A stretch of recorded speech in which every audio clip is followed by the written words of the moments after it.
7, no, 8, 2, 24. We are dealing with the spot that we need to MIG weld. So,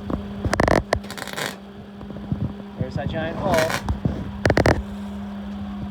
One hole, many more to go. All the tools are at the San Leandro place, so we found my dad's old grinder that's going to save the day to cut off some of the weld. Now I just have to oil it up after all these years.